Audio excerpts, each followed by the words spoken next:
जय हिंद साथियों। आज हम चर्चा करेंगे राजस्थान के प्रमुख मेले और त्योहारों के बारे में। लेकिन उससे पहले हमें चर्चा करनी होगी जो भारत में या राजस्थान में चलने वाले हिंदी मास हैं या महीने हैं उनके बारे में। तो उनको क्या बोलते हैं? तो राजस्थान में जैसे बोलते हैं चैत्र, वैशाख, ज्येष्ठ, आषाढ़, श्रावण, भाद्रपद, कार्तिक, मार्गशीर्ष, पौष, माघ और फागुन।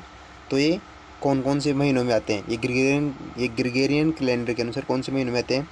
जैसे चैत्र, ये हिंदी मास का महीना है चैत्र, जो मध्य मार्च से मध्य अप्रैल तक के महीने के अंदर आता है। फिर आता है बैशाख, ये मध्य अप्रैल से मध्य और मई तक आता है। फिर आता है ज्येष्ठ, ये मध्य मई से मध्य जून तक आता है। फिर आता है आषाढ़, मध्य जून से मध्य जुलाई। फिर श्रावण, मध्य जुलाई से मध्य अगस्त। फिर भाद्रपद, मध्य अगस्त से मध्य सितंबर तक। फिर आता है आश्विन माह, ये मध्य सितंबर से मध्य अक्टूबर तक। फिर आता है कार्तिक माह, ये मध्य अक्टूबर से मध्य नवंबर तक। फिर आता है मार्गशीर्ष माह, ये मध्य नवंबर से मध्य दिसंबर तक आता है। फिर आता है पौष माह, ये मध्य दिसंबर से मध्य जनवरी तक आता है। फिर आता है मध्य माघ, ये मध्य जनवरी से मध्य फरवरी तक आता है। फिर आता है मध्य फाल्गुन, ये आता है मध्य फरवरी से मध्य मार्च तक। ठीक है, तो ये हमारी हिंदी महीने और ग्रिगोरियन कैलेंडर के अनुसार महीने हो गई। चलिए हम बात करते हैं अब आगे। एक आता है वर्ष। तो वर्ष के जो वर्ष होता है उसका प्रारंभ नववर्ष से होता है और अंतिम दिन फाल्गुन या होली होता है। ठीक है, कहने का मतलब ये है कि एक वर्ष होता है ना हिंदी महीना, जैसे हमारे ग्रिगोरियन कैलेंडर के अनुसार या अंग्रेजी कैलेंडर के अनुसार तो जो नए साल की शुरुआत 1 जनवरी से होती है और जो साल का अंत होता है वो 31 दिसंबर को होता है। लेकिन हिंदी कैलेंडर के अनुसार जो वर्ष होती है या नई साल होती है हिंदी कैलेंडर के अनुसार, उसका प्रारंभ होता है चैत्र शुक्ल प्रतिपदा से। कब से? चैत्र शुक्ल प्रतिपदा से। और इसका जो अंत होता है वो कब होता है? फाल्गुन पूर्णिमा या होली को हिंदी कैलेंडर के अनुसार साल का अंत होता है। ठीक है, फाल्गुन पूर्णिमा को साल का अंत और चैत्र शुक्ल प्रतिपदा को नई साल का प्रारंभ होता है हिंदी कैलेंडर के अनुसार। और अपने ग्रिगोरियन कैलेंडर अंग्रेजी कैलेंडर के अनुसार 1 जनवरी को नई साल और 31 दिसंबर को साल का अंतिम दिन होता है। फिर आता है माह। हिंदी कैलेंडर के अनुसार माह को किस प्रकार विभाजित किया गया है? एक माह में 2 पक्ष होते हैं, एक तो होता है कृष्ण पक्ष और एक होता है शुक्ल पक्ष।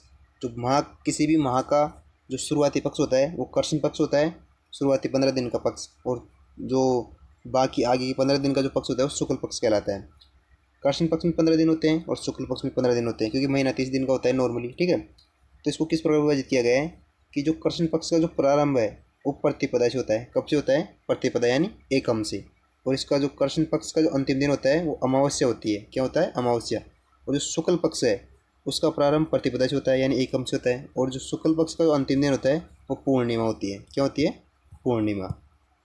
चलिए हम बात करते हैं हिंदी मास में कौन कौन से जो त्यौहार और मेले आते हैं उनके बारे में। तो सबसे पहले हम बात करेंगे श्रावण मास में। श्रावण मास में कृष्ण पक्ष की बात करेंगे, यानी श्रावण मास में कृष्ण पक्ष की यानी शुरुआती 15 पखवाड़े की बात करेंगे हम। श्रावण मास में कृष्ण पक्ष की बात करेंगे। तो श्रावण मास के कृष्ण पक्ष की पंचमी को नाग पंचमी आती है। क्या आती है? नाग पंचमी। जो श्रावण मास की कृष्ण पक्ष की जो पंचमी है उसको नाग की पूजा की जाती है। और सर्प को दूध पिलाने का विधान है। क्या है? सर्प को दूध पिलाने का विधान है। नाग पंचमी मेला कहाँ लगता है? मंडोर जोधपुर में। कब लगता है? श्रावण माह के कृष्ण पक्ष की पंचमी को, नाग पंचमी को मंडोर जोधपुर में मेला लगता है। एक आता है श्रावण माह के कृष्ण पक्ष की नवमी। इसे क्या बोलते हैं? इसे बोलते हैं निडरी नवमी। नेवले की पूजा कर सर्पों से सुरक्षा का इंतजाम किया जाता है। ठीक है, फिर आता है अमावस्या। तो ये हरियाली अमावस्या होती है। हरियाली अमावस्या। इसमें कल्प वृक्ष का मेला मांगरियावास अजमेर में लगता है इस दिन। फतेह सागर मेला उदयपुर में लगता है और बुड्ढा जोहड़ मेला अनूपगढ़ में लगता है। ठीक है, फिर आता है श्रावण शुक्ल पक्ष। कृष्ण पक्ष पूरा हो गया, अब आता है शुक्ल पक्ष। श्रावण शुक्ल पक्ष की तृतीया को हरियाली तीज या छोटी तीज आती है। क्या आती है? हरियाली तीज या छोटी तीज आती है। और छोटी तीज की सवारी कहाँ की प्रसिद्ध है? जयपुर की प्रसिद्ध है। प्रकृति प्रेमी और पति पत्नी के प्रेम के रूप में यह त्यौहार मनाया जाता है। किसमें मनाया जाता है? प्रकृति प्रेम और पति पत्नी प्रेम के रूप में यह त्यौहार मनाया जाता है। इस दिन लहरिया पहना जाता है। किस दिन? श्रावण शुक्ल तृतीया को। नवविवाहित महिला अपनी पहली तीज पीहर में मनाती है। और एक होता है सिंजारा। नवविवाहित लड़की को ससुराल पक्ष की तरफ से उपहार आदि भेजे जाते हैं जिसे सिंजारा कहा जाता है। फिर आता है पूर्णिमा। तो रक्षाबंधन ये नारियल पूर्णिमा या वचन पूर्णिमा आती है इस दिन। क्या आती है? रक्षाबंधन, नारियल पूर्णिमा या वचन पूर्णिमा। भाई बहन का त्यौहार है और श्रवण कुमार की पूजा की जाती है। श्रवण कुमार की पूजा की जाती है। अमरनाथ में शिवलिंग बनता है इस दिन। ठीक है। एक आता संस्कृत दिवस भी मनाया जाता है इस दिन, पूर्णिमा को संस्कृत दिवस मनाया जाता है। फिर हम बात करते हैं भाद्रपद कृष्ण पक्ष की। भाद्रपद यानी अपन हम सामान्य भाषा में बोलते हैं भादवो, है ना। तो भाद्रपद कृष्ण पक्ष की यानी भाद्रपद के लगते हुए जो 15 दिन होते हैं, शुरुआती 15 दिन, उसकी भाद्रपद कृष्ण पक्ष की। इसमें हम तृतीया की बात करेंगे। तो इस दिन क्या होती है? इस दिन होती है कजली तीज। कजली तीज, बड़ी तीज, सातुड़ी तीज या बूढ़ी तीज, क्या बोलते हैं इसको? कजली तीज, बड़ी तीज, सातुड़ी तीज या बूढ़ी तीज बोलते हैं। तीज की सवारी कहाँ निकलती है? बूंदी में। छोटी तीज की तो सवारी जयपुर में निकलती है, लेकिन जो बड़ी तीज है या बूढ़ी तीज है, इसकी सवारी निकलती है बूंदी में और तीज का मेला बूंदी में पड़ता है। ठीक है। इस दिन कंजर कन्याओं द्वारा चक्री नृत्य किया जाता है। इस दिन कंजर कन्याओं द्वारा चक्री नृत्य किया जाता है। कहाँ? बूंदी में। ठीक है। फिर आता है षष्ठी। इस दिन आता है बलराम जयंती, हल षष्ठी या ऊप छठ। भाद्रपद कृष्ण पक्ष की जो षष्ठी है, इस दिन बलराम जयंती, हल षष्ठी या ऊप छठ मनाई जाती है। बलराम जन्मोत्सव के रूप में मनाते हैं। इसे किसके रूप में मना जाते हैं? तो बलराम जन्मोत्सव के रूप में मनाते हैं। दही छाछ का सेवन नहीं करते हैं इस दिन। इस दिन दही छाछ का सेवन नहीं करते हैं। व्रत रखने वाले लोग चंद्रोदय तक बैठते नहीं हैं। ठीक है। व्रत रखने वाले लोग चंद्रोदय तक बैठते नहीं हैं। फिर आता है अष्टमी। अष्टमी इस दिन क्या आती है? तो कृष्ण जन्माष्टमी आती है। क्या आती है इस दिन? कृष्ण जन्माष्टमी। कृष्ण जन्मोत्सव के रूप में मनाया जाता है इस दिन को। और यहाँ श्रीनाथ जी का मेला बढ़ता है नाथद्वारा राजसमंद में। इस दिन श्रीनाथ जी का मेला बढ़ता है राजसमंद में, नाथद्वारा राजसमंद में। ठीक है। फिर आती है नवमी। तो इस दिन क्या होती है? इस दिन होती है गोगा नवमी। ठीक है, गोगा नवमी। हम किस महीने की बात कर रहे हैं? तो भाद्रपद कृष्ण पक्ष की बात कर रहे हैं। इसके अंदर नवमी के दिन क्या आती है? गोगा नवमी। और गोगा जी का मेला कहाँ बढ़ता है? तो नौहर हनुमानगढ़ में गोगा जी का मेला बढ़ता है। ठीक है। गोगा जी का मेला नौहर हनुमानगढ़ में बढ़ता है। फिर बात करते हैं हम एकादशी की। तो यह शुक्ल पक्ष में आती है। एकादशी शुक्ल पक्ष में आती है ये वाली। ठीक है। तो जल झूलने एकादशी, देव झूलने एकादशी, जल झूलने एकादशी, देव झूलने एकादशी। इस दिन देवी देवताओं को पालके में बैठा कर स्नान कराया जाता है। ठीक है। और सांवले सेठ जी का मेला मंडपी चित्तौड़ में लगता है और राजसमंद में 4 बजे नाथ की सवारी निकाली जाती है। ठीक है। ये बात कर रहे हैं हम भाद्रपद शुक्ल एकादशी की। ठीक है। कौन सी की? भाद्रपद शुक्ल एकादशी में के दिन क्या आती है? जल झूलने एकादशी, देव झूलने एकादशी। इस दिन देवी देवताओं को पालकी में बैठा कर स्नान कराया जाता है। सांवले सेठ जी का मेला मंडपी चित्तौड़ में लगता है और राजसमंद में 4 बजे नाथ की सवारी निकाली जाती है।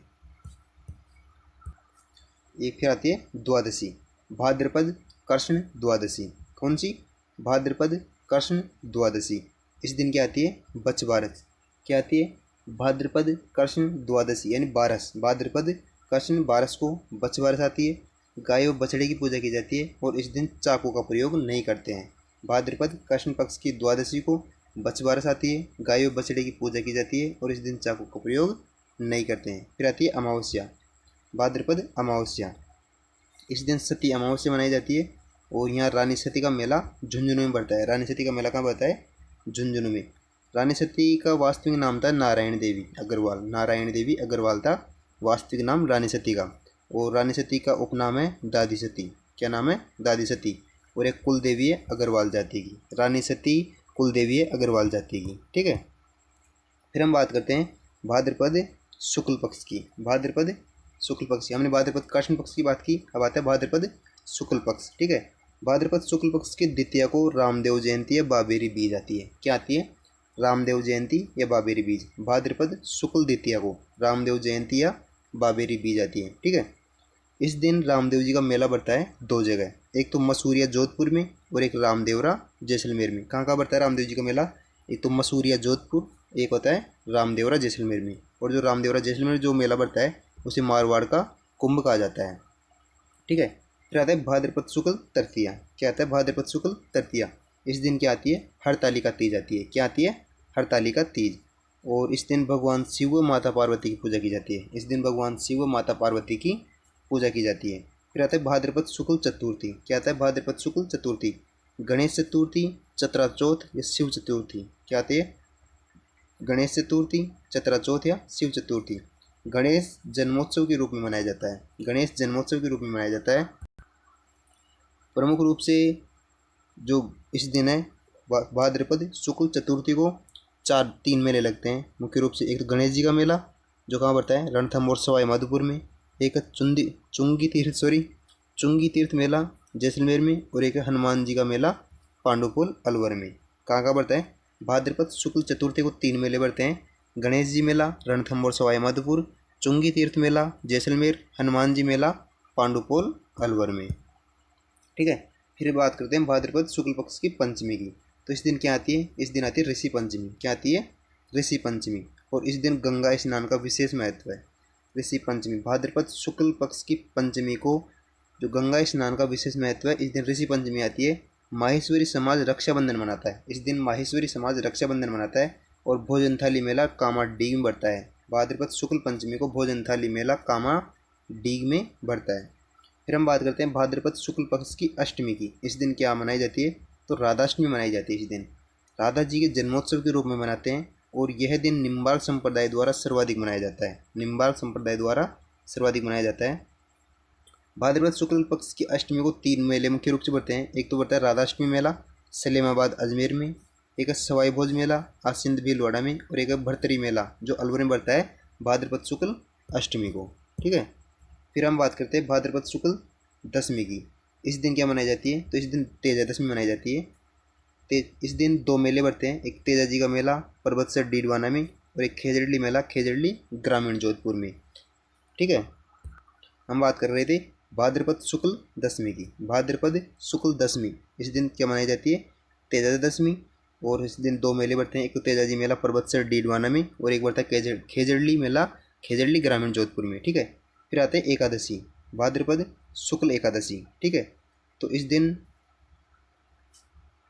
की बात हम पहले कर चुके हैं, मतलब भाद्रपद शुक्ल एकादशी की बात हम ये देखिए। भाद्रपद शुक्ल एकादशी यहाँ इस दिन जलझूर्ण एकादशी या देवझूर्ण एकादशी मनाई जाती है। इस दिन देवताओं को पालकी में बैठा कर स्नान कराया जाता है। सांवलिया सेठ जी का मेला मंडपे चित्तौड़ में बढ़ता है, और राजसमंद में 4 बजे नाथ की सवारी निकाली जाती है। ठीक है, कौन सी दिन, भाद्रपद शुक्ल एकादशी के दिन। ठीक है, फिर आती है भाद्रपद पूर्णिमा। तो भाद्रपद पूर्णिमा के दिन क्या होता है, तो ये श्राद्ध पक्ष का प्रारंभ होता है। भाद्रपद पूर्णिमा को श्राद्ध पक्ष का प्रारंभ होता है, और श्राद्ध पक्ष भाद्रपद पूर्णिमा से आश्विन अमावस्या तक चलते हैं। कब से कब तक चलते हैं, श्राद्ध पक्ष भाद्रपद पूर्णिमा से आश्विन अमावस्या तक चलते हैं। ठीक है, तो आई होप गाइस आपको वीडियो पसंद आई। अगर वीडियो पसंद आई तो वीडियो को लाइक करना, चैनल को सब्सक्राइब करना, वीडियो को शेयर करना, और कमेंट करके बताना कि आपको वीडियो कैसी लगी। थैंक्स फॉर वॉचिंग गाइज, मिलते हैं ऐसी अगले वीडियो में, तब तक के लिए बाय, जय हिंद, धन्यवाद साथियों।